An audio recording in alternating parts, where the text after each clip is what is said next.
Galbe pinjol aman dari proses hukum. Nah, perhatikan hal ini baik-baik agar teman-teman tidak terjebak di dalamnya dan tidak terseret masalah hukum ketika teman-teman gagal bayar atau telat bayar di aplikasi pinjaman online.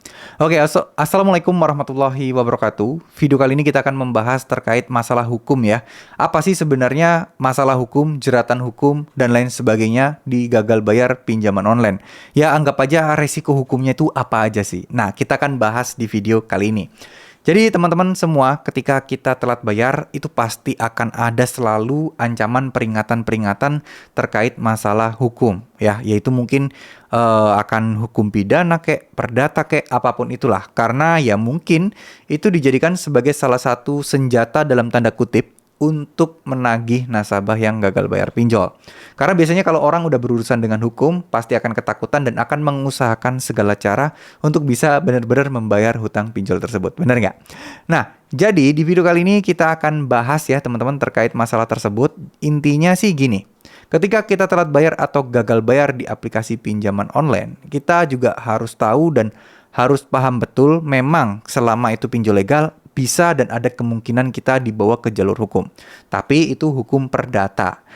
Faktanya, jarang banget orang-orang yang sampai masuk ke jalur hukum perdata, sampai digugat secara resmi ke pengadilan negeri, ya secara perdata tentunya, terkait masalah dia telat bayar atau gagal bayar hutang pinjol. Bahkan kartu kredit aja jarang loh.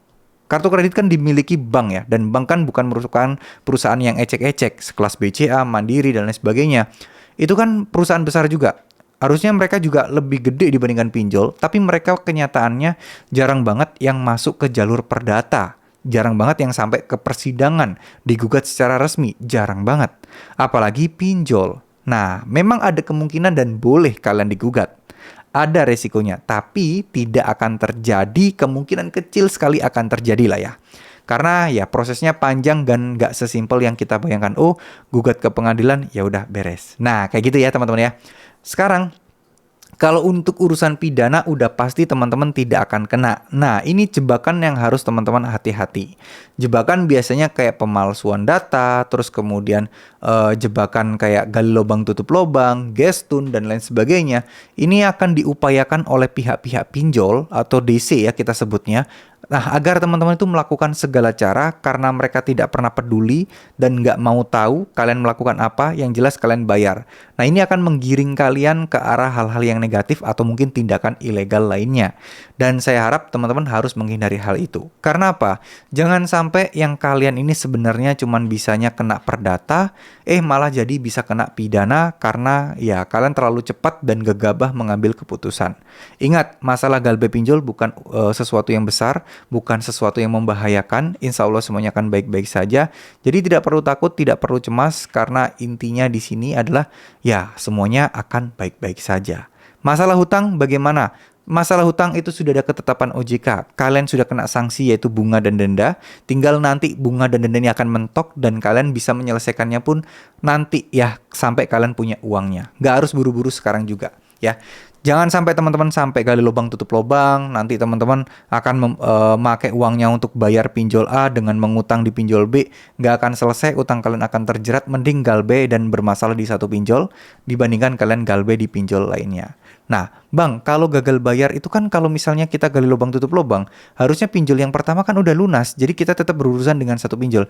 Iya, tapi nanti ada kalanya di pinjol yang selanjutnya, kalian itu tidak bisa mendapatkan nominal lebih besar dibandingkan pinjol yang pertama tadi. Ujung-ujungnya, kalian akan minjol di dua tempat untuk digabungkan untuk membayar pinjol yang pertama. Nah, pinjol yang yang di dua tempat tadi, ujung-ujungnya apa? Kalian juga susah banget untuk minjol lagi karena banyaknya gagal bayar, sehingga ya akan numpuk gitu aja, minjam lagi dari 3 tempat, 4 tempat. Akhirnya ya itulah yang terjadi kenapa ada orang yang gagal bayar di belasan aplikasi pinjol. Ya ujung-ujungnya karena hal itu tadi. Gali lubang tutup lubang, merasa ini sebuah solusi yang paling cepat, tapi ternyata ini malah justru menjerumuskan kalian ya. Jadi hati-hati teman-teman. Terima kasih, semoga apa yang saya sampaikan bisa bermanfaat. Mohon maaf jika ada salah-salah kata. Wassalamualaikum warahmatullahi wabarakatuh.